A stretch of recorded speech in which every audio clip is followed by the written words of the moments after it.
Godzilla vs. Kong, the long-awaited monster battle of the century, is finally here. Now it is time to finally talk about it.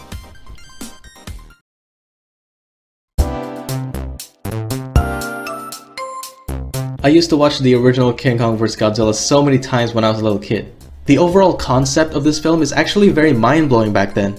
The Japanese monster versus the American monster, the East versus the West?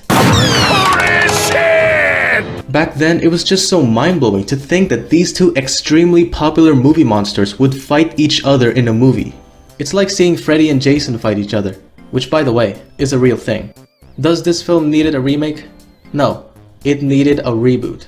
What the hell's the difference? A movie remake is a movie based on an old movie that retells the same story. A movie reboot is a movie based on an old movie, but it doesn't retell the same story. And that is exactly Godzilla vs. Kong. It's a reboot of the cult classic King Kong vs. Godzilla. It's a reboot because it's based on that movie, but it doesn't retell the same story. Honestly, I'm actually very proud that they didn't decide to copy the story. I'm glad they decided to come up with their own version, so it could be more unpredictable. And unpredictable is exciting. This is a perfect example of a reboot that needed to exist. Because looking back at the original, it doesn't really hold up. The effects are not really that great even for its time, and I really wish they've chosen a better King Kong costume than that. Ugh. Back then I had a lot of fun watching this movie, but I've always wanted to see a reboot because, I admit, while this film is a lot of fun, I wasn't really 100% satisfied with it. In my opinion, the effects and the storytelling of that movie don't really hold up today. That is why I think this movie needed a reboot. If an old movie doesn't hold up today, then that is when a reboot or a remake needs to happen.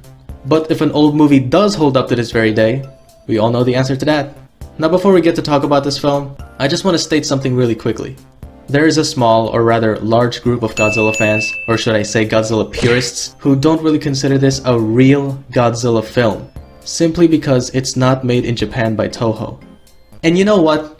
I'm just gonna say it right off the bat. You idiots! That is a garbage mentality, because you can make a Godzilla film right now. Japanese or not, Toho or not. You can always make a Godzilla film anytime you want, as long as you have the rights to the character. Simple as that. Legendary made me realize that anyone in the world can make a real Godzilla film, as long as you have the rights, and as long as you do it right. Alright? Okay, let's get to the film. Where the hell do I even begin? Well, let's start with the obvious. The fight scenes. For those of you guys who didn't enjoy the fight scenes in King of the Monsters, because they kept on constantly cutting away from the monsters to the humans, then I highly recommend watching this film, because it's a huge improvement. There are some moments where the fight scenes are constantly being cut away to the humans, but do not worry, that didn't happen most of the time. The fight scenes are extremely well choreographed, and they mostly didn't do cutaways. If you guys want to see lots of destruction on camera, then this film is for you. Yes, the destruction is CG, but does it really matter if it's CG? For me, the answer is hell no. You really should stop caring about the fact that they're entirely CG. The only thing you need to care about is the final product. Does the final product look good? Hell yes, it looks good. I don't even need to say that it looks so damn good, because it speaks for itself. If this film won't get any awards for Best VFX of the Year, then I can safely conclude that humanity is nothing but a joke. The VFX are just so goddamn pulchritudinous. The destruction looks incredible, and especially the monsters. Speaking of the monsters, let's talk about them because they are undeniably the best part of this film. Godzilla and Kong are overall amazing in this film. Not only do they look so intimidating and badass, but they also have personalities, which is so freaking cool. It just makes me so happy to think that they decided to not portray them as mindless creatures that just destroy everything in their way, because that would be too boring. Giving Kong and Godzilla dispositions is pure genius, because it makes them even more fun to watch. Godzilla is portrayed as the last samurai, an ancient warrior content with solitude and preferring not to be a part of the world, but has to resurface when certain types of events force him to appear and set things right. Kong is portrayed as a peaceful guardian, but can be extremely fierce when provoked. Feel free to call me a normie for this, I really couldn't care less. But Legendary's version of Godzilla is my all-time favorite, when it comes to design and personality. It's not the best, but it's my favorite. As for King Kong, I'm still not sure if this is my favorite, or this one, cause they're all amazing. As for the main storyline, honestly, it's actually very interesting. We get to see more of Kong's past and Godzilla's past. We get to know more about their ancestors. We get to know the real meaning behind their fight. It's overall very interesting. As for the ending of this film, just in case if there were some people who didn't understand this ending, here you go. After Mechagodzilla got defeated, Kong sits down to rest, but got interrupted by Godzilla. He picks up his axe to continue the fight, but Godzilla doesn't attack, and merely stares down on him. Understanding that the true enemy is defeated, Kong drops the axe, signaling an end to the feud between his kind and Godzilla's kind. The two then briefly regard each other as equals and allies, before Godzilla returns to the ocean. Kong returns to the Hollow Earth and embracing it as his new home and kingdom, thus earning his happy ending. Overall, this film is fantastic. It is everything a fun Godzilla film should be. In my own perspective, there are two sides when it comes to Godzilla movies. We got the serious side, which contains the serious Godzilla movies like Godzilla 1954, Shin Godzilla, etc. And we got the fun side, which contains the fun Godzilla movies like King Kong vs. Godzilla, Destroy All Monsters, and in this case, Godzilla vs. Kong. And in my opinion, Godzilla vs. Kong is one of the best fun Godzilla movies, because this film succeeds in being a fun Godzilla movie in almost every way. The action is amazing, the cheesiness is delightful, and the plot is very interesting. In my opinion, this film is everything a fun Godzilla movie should be. There is one thing I truly hate about this film. It's the fact that I didn't get to experience this on the big screen. Because of you know what. Experiencing this movie on the big screen could have been an absolute roller coaster ride. But no, I didn't get to experience it, all because of COVID-19. Screw you, COVID-19. Thanks to you, I didn't get to experience heaven. Instead, I experienced hell.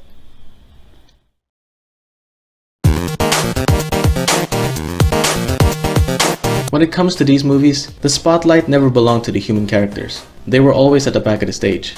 Obviously, because what were you guys expecting from this film? Kong punching Godzilla in the face? Or human characters with personalities and backstories?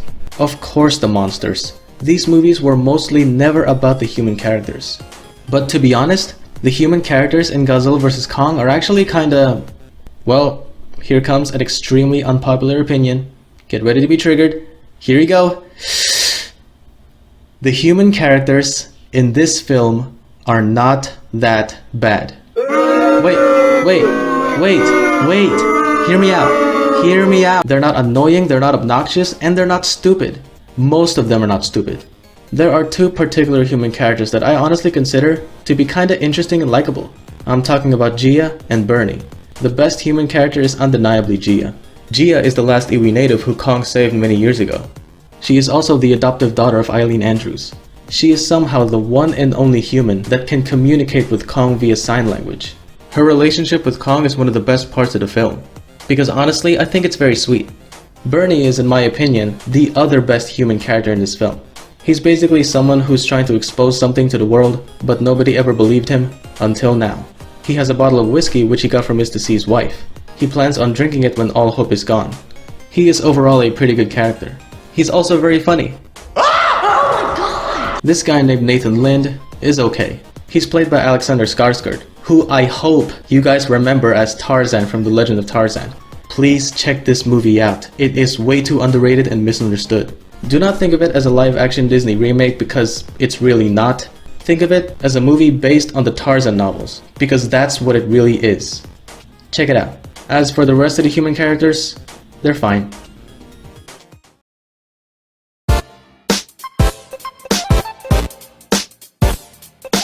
It is time to talk about everyone's favorite scene.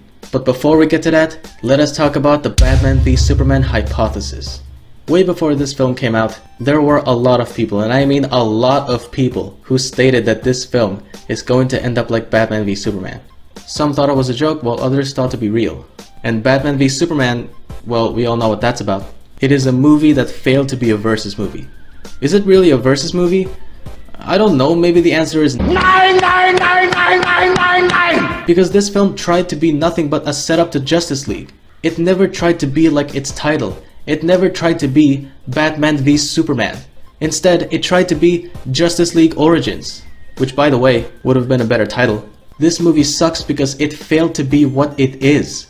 The majority of the film is not all about Batman and Superman fighting each other, Batman fighting Superman isn't even the whole point of the film. As I said earlier, the whole point of this film is just to set up Justice League. The actual title fight in this film, while still kinda entertaining to watch, is garbage. It's hot garbage for a very simple reason.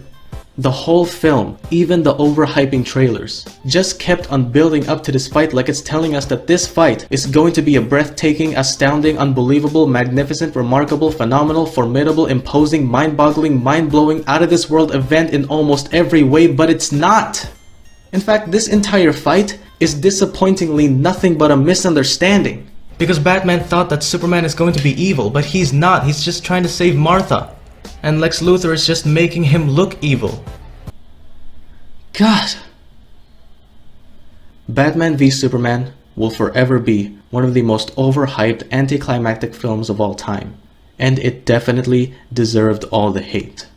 It failed to be a versus movie, and it failed to be a movie.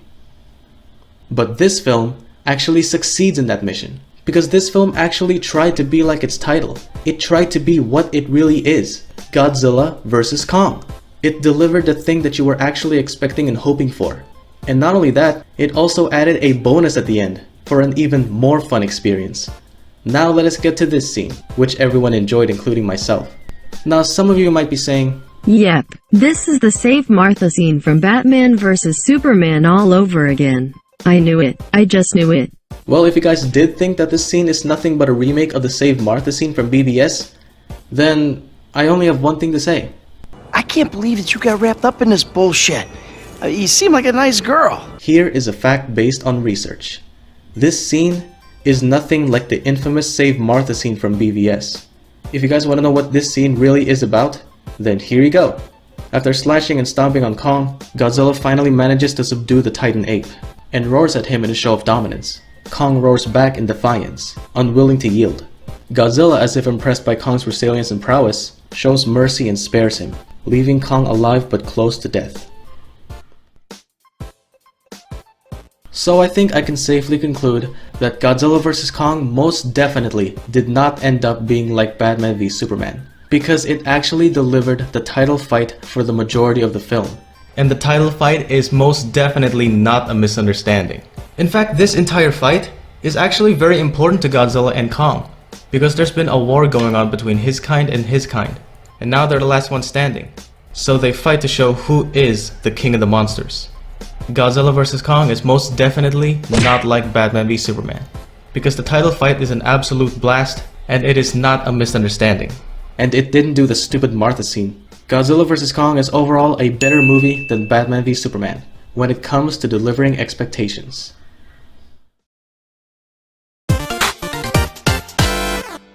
If you're a big fan of Godzilla and or Kong just like me, then this is definitely a must-watch.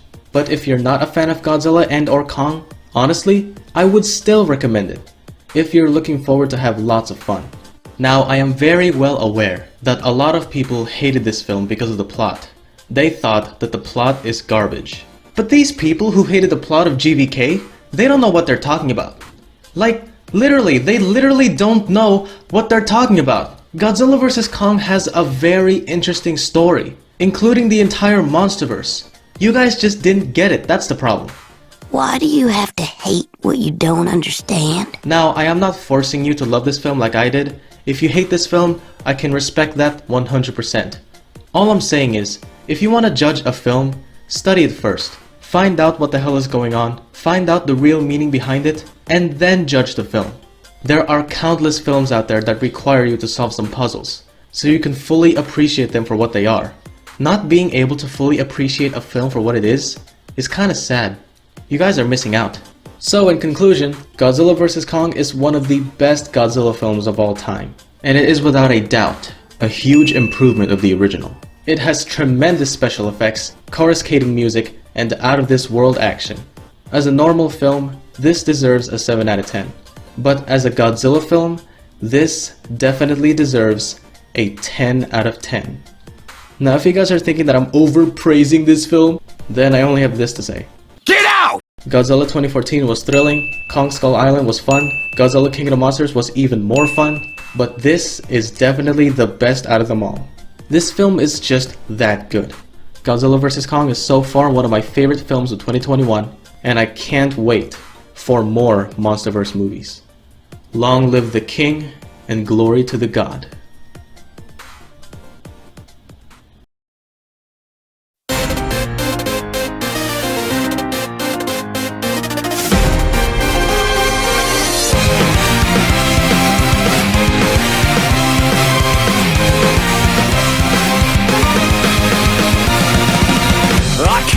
This alone, even though I am strong, need something more than me, someone to push me to victory.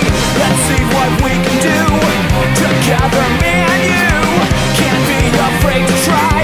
Kiss your fears goodbye. No looking back.